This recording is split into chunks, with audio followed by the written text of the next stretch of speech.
Le travail des voyageurs était vraiment important dans ce temps-là, au XVIIe siècle. Pourquoi? Parce que le commerce de fourrure était bien développé et les Anglais et les Français euh, se bataillaient pour contrôler le commerce. Sur cette carte, tu peux voir le terre en rouge était contrôlé par les compagnies de Bay Hudson qui appartenaient aux Anglais. La terre en rouge aussi appartenait à la roi anglais.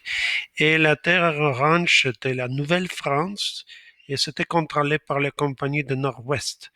Euh, tu sais, ça c'était compagnie française.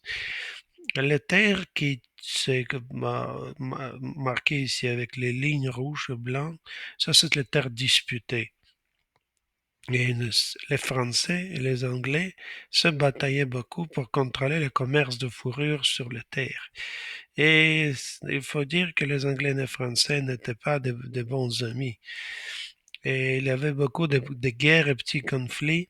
Et souvent, les Premières Nations ont pris des côtés et se bataillaient contre les Anglais et contre les Français.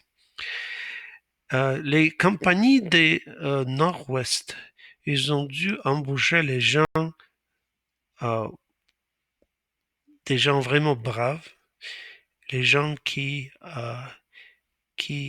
avaient assez de courage et assez de force pour pagayer 3000 kilomètres jusqu'au nord pour faire le commerce de fourrure. Les gens comme ça ont dû rester dans leur canot toute la journée et se lever avant de coucher du soleil, avant se lever du soleil et continuer de pagayer toute la journée. Juste après, ils ont arrêté pour 5 minutes pour manger et après ils continuaient leur chemin. Tu as dû pagayer toute la journée euh, et c'est souvent les gens les plus populaires là, c'est les gens qui pouvaient chanter. Les chansons aidaient beaucoup les voyageurs dans leur voyage. Si tu étais trop grand, tu ne peux pas être accepté comme voyageur.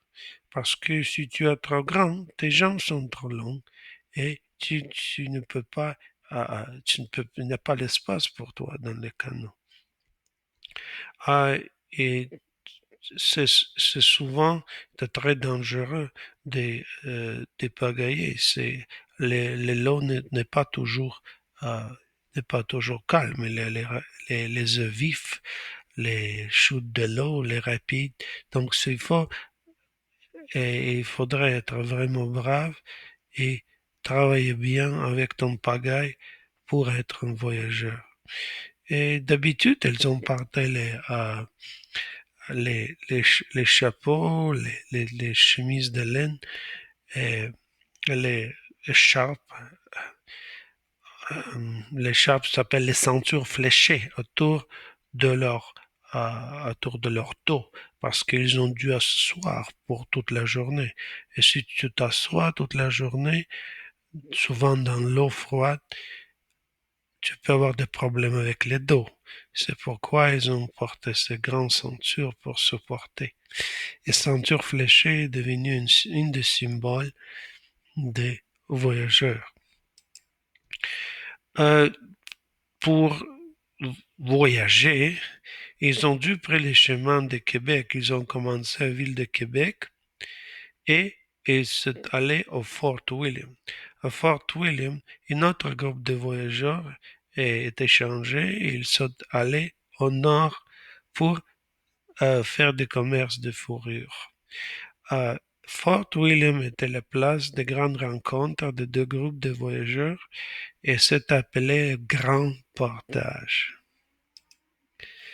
Souvent, les voyageurs ont dû aller autour des eaux vives, autour des chutes de l'eau, et ils ont dû porter leurs canots et leurs sacs sur leur dos.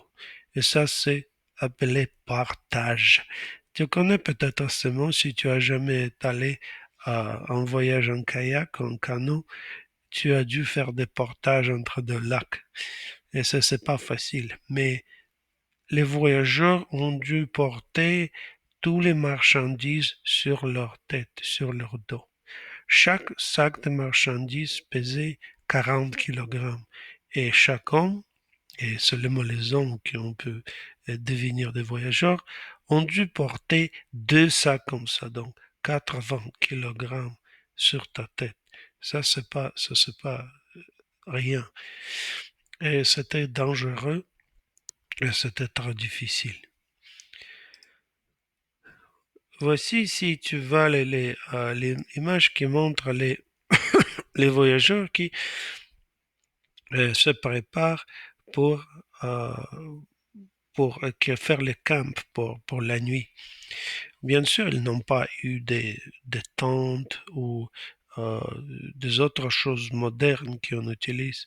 Ils ont utilisé leurs trousses de feuilles pour faire leur feu et ils ont dormi sur la terre.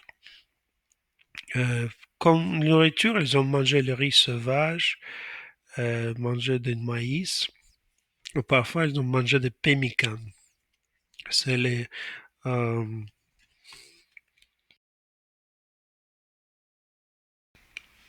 c'est la nourriture qui est faite des viandes séchées de bison. C'est d'habitude les Premières Nations qui fabriquaient ça. Et une autre chose, je dois dire, le code pour le quiz est 1, 2, 6, 7. 1, 2, 6, 7. Maintenant, la culture des voyageurs toujours existe. Au Manitoba, chaque année, il est allé à la fête des voyageurs, le festival des voyageurs qui est vraiment populaire. Et il y a beaucoup de gens qui répètent les chemins des voyageurs. Donc, si tu es aventureux, si tu veux montrer comment tu peux vivre comment tu peux vivre dans les, dans les forêts, tu peux aller avec ces gens, tu peux prendre le voyage sur le canot, tu peux vivre dans les forêts pour 1 ou 2 mois sans les services modernes et imaginer que tu es un voyageur qui vivait il y a 300 ans.